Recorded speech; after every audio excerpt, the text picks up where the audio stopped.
Welcome to the kitchen. It's Angela, the Inquisitive Farmwife, and I am so thrilled to be here with you today experimenting in the kitchen. I'm going to try a new recipe, fried macaroni and cheese bites.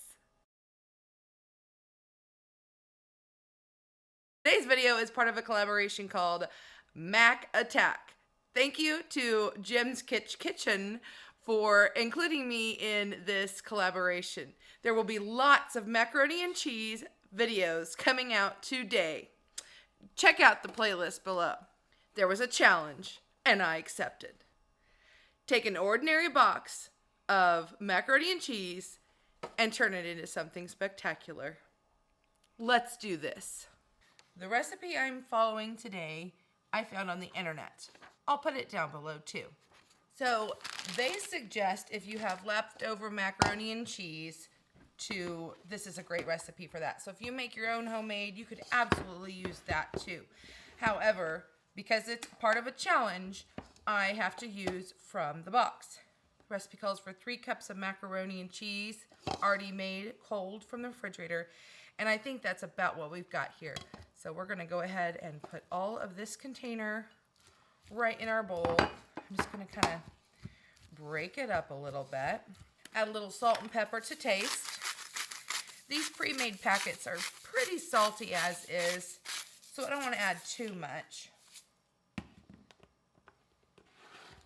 I'm not a huge pepper fan, but my husband is, so we'll go right in the middle.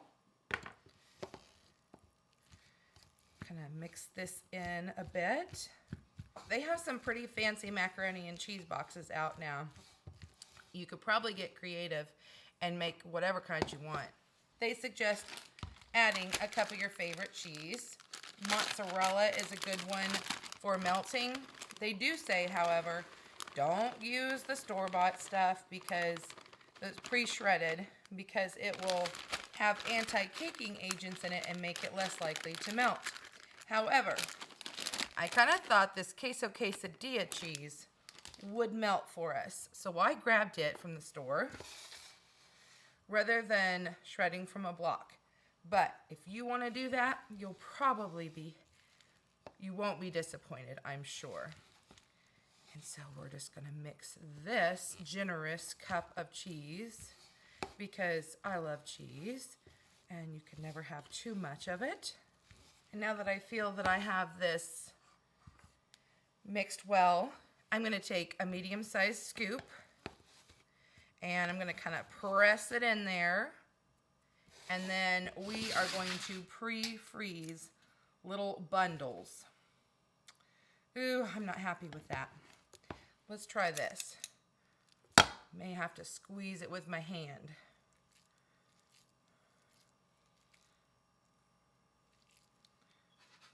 That's a little better. We're gonna go rogue, friends. We're gonna go rogue. I feel that we need more of a binder here. I think we need to put in some egg or something to make this work a little better. Okay, I've got a farm fresh egg here. You will need 2 eggs later for the breading, but I think we need it as a binder in here too. So I'm going to add that in there. Kind of mix that in a little bit. Make it a little more wet. It just seems so dry. I'm thinking that my macaroni and cheese maybe kind of soaked up that cheese sauce.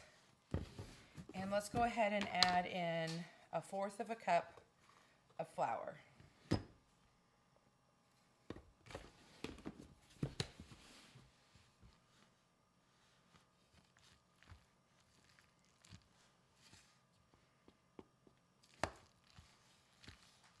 Now you don't want to add too much flour because 1, that's going to dry it out, and 2,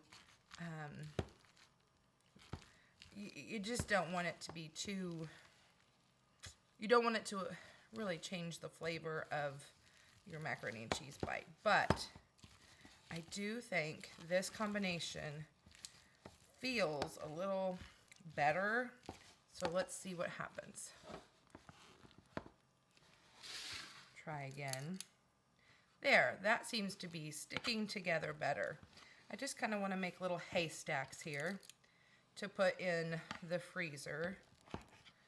And I'm making sure that I'm pressing nice and firmly on the side so that we're packing this really, really well.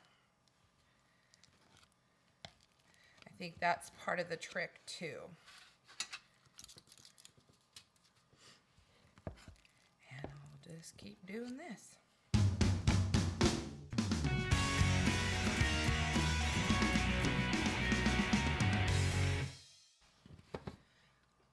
It ended up making a nice full tray of, let's see, 1, 2, 3, 4 by 1, 2, 3, 24. So this is great. We'll put this in the freezer until I have a minute to do the next step. So you need to let these freeze for at least 15 minutes. These have been in my deep freeze maybe an hour. You need to grab yourself a couple of eggs, add a little water, and we're gonna mix those up. These are actually my freeze-dried eggs. I thought this would be a good way to get those used. They're duck eggs. Actually, this is a goose egg.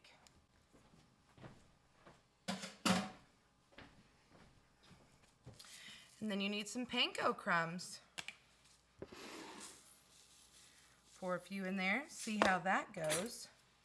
2 separate utensils. And we're going to just coat with egg, move it over to the breadcrumbs, and then coat it with the breadcrumbs, and back to the pan. Do a few of these together.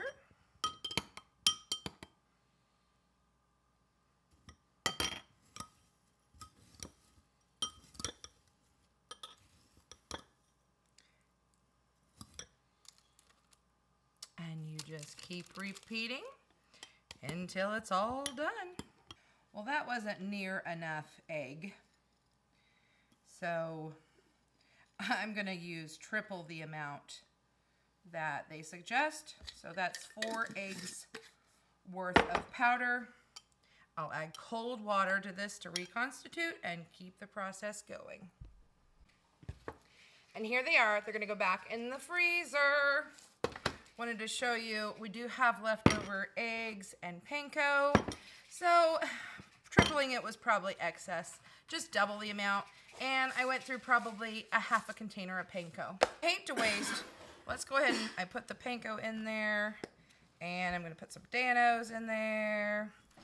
And I'm gonna see if it would work to make some sort of a fritter. Hey, why not give it a try? Waste nothing.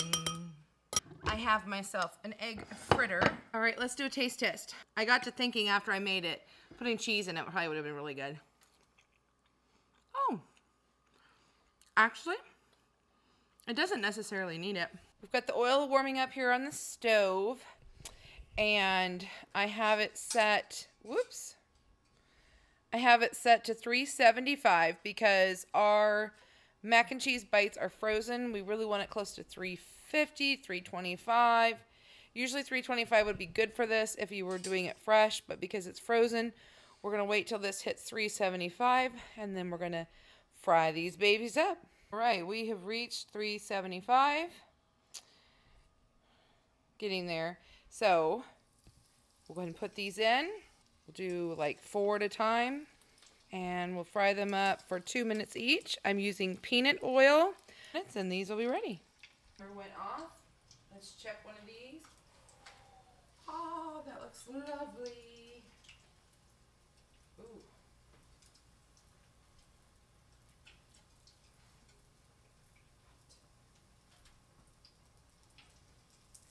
And it is still at 375, so we can keep on bringing them in. I'll do 6 this time.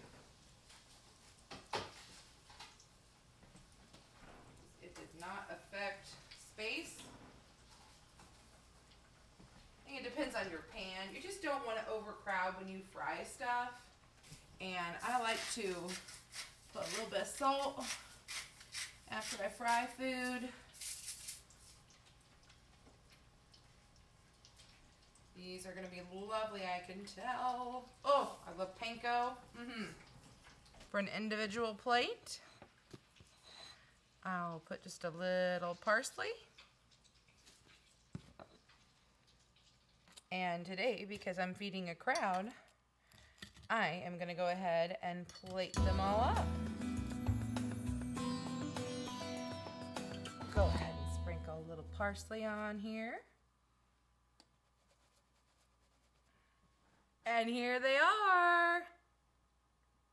We did it! Fried macaroni and cheese balls. These will be excellent with marinara sauce. But today, I've got ranch and barbecue. I'll probably serve it with both. I might even mix the two together and make my own sauce. Thanks so much for being in the kitchen with me today. Thank you, Jim, for inspiring all of us to try to think outside of the box for something new and different. I hope you guys give this a try, and when you do, you let me know in the comments below. Until next time, bye for now.